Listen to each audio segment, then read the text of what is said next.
très mal logée. Voici où elle vivait avec son mari.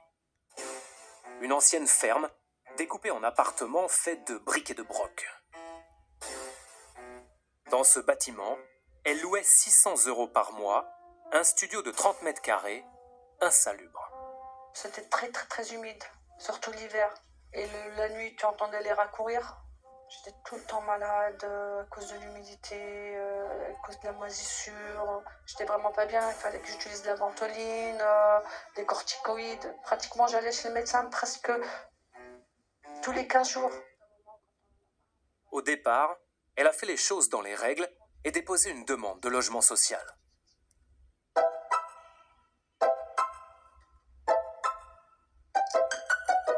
Faire une demande de logement social, c'est très simple. Il suffit de remplir un dossier de candidature sur Internet, d'indiquer sa situation, ses revenus, le type de logement souhaité, les villes recherchées. Ensuite, il ne reste plus qu'à attendre qu'un bailleur social vous propose un logement. Mais en France, des demandeurs de logement social comme Amel et son mari, ce n'est pas ce qui manque. Il y en a plus d'1 300 000. On a attendu, on n'avait jamais de réponse. Parce qu'on n'était pas prioritaire, on n'avait pas d'enfants. Étant donné qu'on était logé dans du privé, on pouvait bien attendre. En France, en moyenne, c'est 3 ans d'attente. Si vous habitez en Île-de-France comme Amel, c'est 8 ans. C'est long, très long. Alors certains finiraient par tricher. Dans cette résidence HLM de Cergy en région parisienne, le cas d'Amel ne serait pas isolé. C'est la certitude de cette femme. À sa demande, nous l'appellerons par son prénom, Fatia.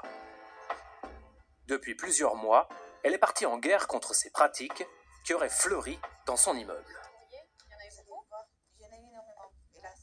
Au fur et à mesure où j'apprenais comme quoi il y avait des pots de vin, j'en apprenais qu'il y en avait 1, et 2, et 3, et puis le 4e, et puis le 5e.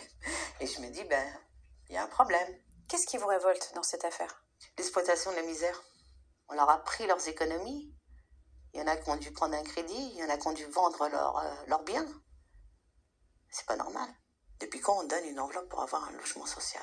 Il est où le social? Il n'y a plus de social. Il y a business, camarade après. L'organisme HLM de Fatia, c'est l'immobilière du Moulin Vert. Un bailleur social privé, basé à Paris, qui réalise 56 millions d'euros de chiffre d'affaires, avec un parc de 8000 logements répartis dans 64 villes d'Île-de-France. Et il n'y a pas que dans la résidence de Fatia que les locataires auraient versé un pot de vin. Un étrange courrier va nous mettre sur la piste. Nous avons reçu des listes avec des adresses et des noms de locataires qui habitent à Aubervilliers. À côté de certains noms, le mot enveloppe. Au total, une trentaine de familles auraient versé de l'argent pour avoir leur logement. Là, on s'est dit, ouais, au Moulin Vert, il y a un gonze pour qui ces enveloppes doivent rapporter un bon paquet d'oseille.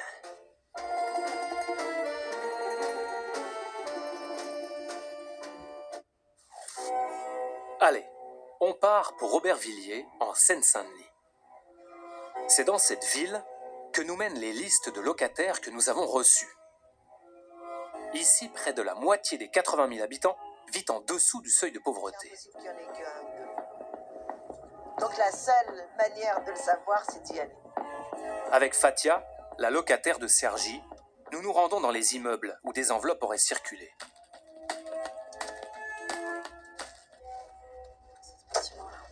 Oui, c'est là, je crois. Ouais. C'est plutôt joli, les bâtiments. Ouais, très joli. Oui, très joli et surtout très récent.